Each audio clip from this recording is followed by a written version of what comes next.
Hello gamers, this is Sai and welcome back to Which Way Games. Now how far would you go to outrun the law?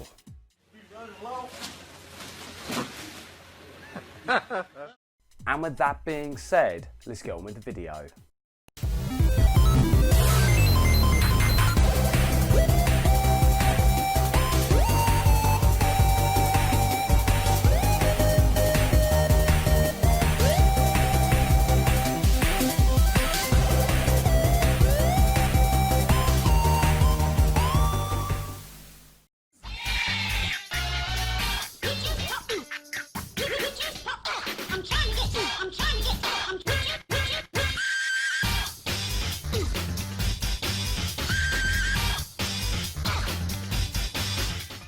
Before I start, I just want to say thank you to the McGuinness Experiment for my fantastic intro. It shows some of the gaming madness inside my head.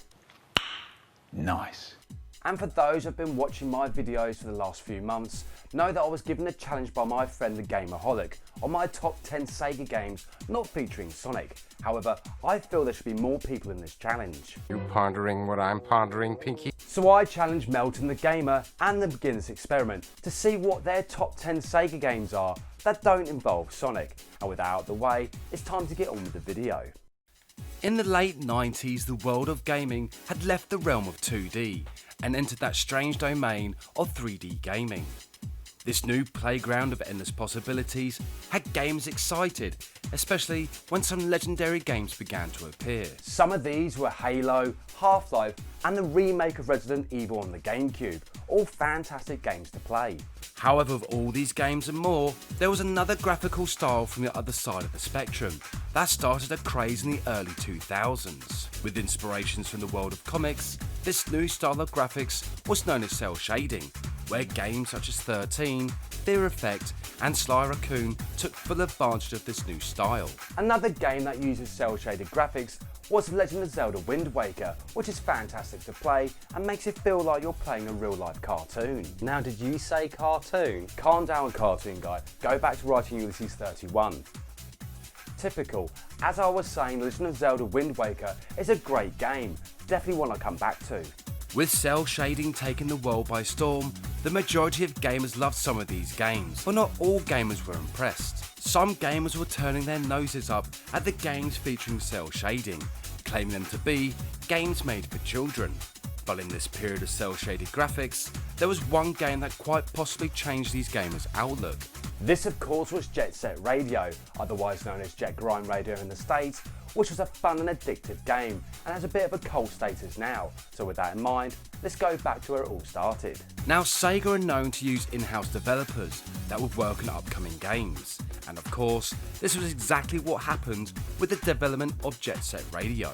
A small development team known as Smilebit was given Jet Set Radio to develop, and this small team of members were originally the development team behind Panzer Dragoon, a favourite gaming series for Melton the Gamer, a happy-go-lucky alien searching the cosmos for everything great from Sega. Game director Masayoshi Kikuchi, who had worked previously on Panzer Dragoon, brought in artist Ryota Ada in creating the overall look for Jet Set Radio. They both wanted a game that would not only look cool, but stand out from other games being released at the time. This is where cel shading came into play, as well as some influences from the PlayStation game Papa the Rapper. I gotta believe! With an idea of possibly having Jet Set Radio be an adventure role-playing game, this was ultimately changed in favour of being a skating game with a difference. At the time, the Tony Hawk's games were becoming very popular within the world of gaming, so Smilebit had an idea of what gamers wanted. And from there, Jet Set Radio was born. But unlike Tony Hawk's, gamers got to grind and skate using magnetic inline skates. Jet Set Radio had gamers controlling a member of the GGs as they compete for turf against rival skating gangs in the city of Tokyo-to. Using their own artistic graffiti as well as avoiding the local authorities, a bizarre story centres around a mysterious vinyl record. Obviously music has the power to rekindle memories, and Jet Set Radio has a great soundtrack, but for gamers who want to listen to some music while playing, I would recommend Daft Punk's Discovery album. Gameplay consisted of open world areas for gamers to explore, with graffiti points that need to be tagged in a hybrid version of QuickTime events, With 3 types of stages ranging from the normal street stage, going all the way to a boss battle with the rival gangs, gamers were overjoyed with this fun title from Sega. Now these stages added replayability to this fantastic game, and a great thing about Jet Set Radio was the ability of creating your own artwork for gamers to use. For example, they could use their own tags, or even maybe a certain YouTuber's logo. Proven to be quite successful for gamers, Jet Set Radio soon joined the ranks of games to own for the Sega Dreamcast, rubbing shoulders with the likes of Crazy Taxi, Soul Calibur and the Sonic Adventure games. There was even a release for the Game Boy Advance that was pretty decent to play, but soon the fun would come to a grinding halt with the sad demise of the Dreamcast. Eventually in 2002, a sequel to Jet Set Radio would be made, and this was known as Jet Set Radio Future. In this game, gamers were now exploring a futuristic Tokyo To, where freedom of expression is outlawed and it's up to a new crew of GGs to bring back colour and fun to the city. Playing very similar to the original, Jet Set Radio Future was a welcome return to the world of gaming.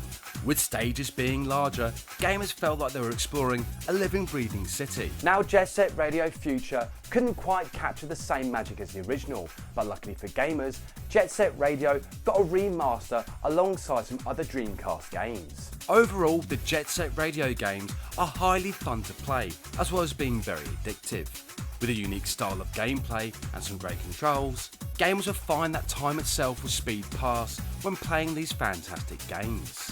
Hopefully the Jet Set Radio series will return to the world of gaming with Jet Set Radio 3, where the possibility of online play would have gamers from all over the world coming together to create new skating gangs, as well as promoting their own artistic style for all to see. Either way, gamers will have a lot of fun playing the Jet Set Radio games, especially while listening to the Daft Punk Discovery album. Anyway, come back next time where I take a look at some of the classic games from Rare that more than likely appeared in most gamers' childhoods. Thank you so much for watching, and see you next game.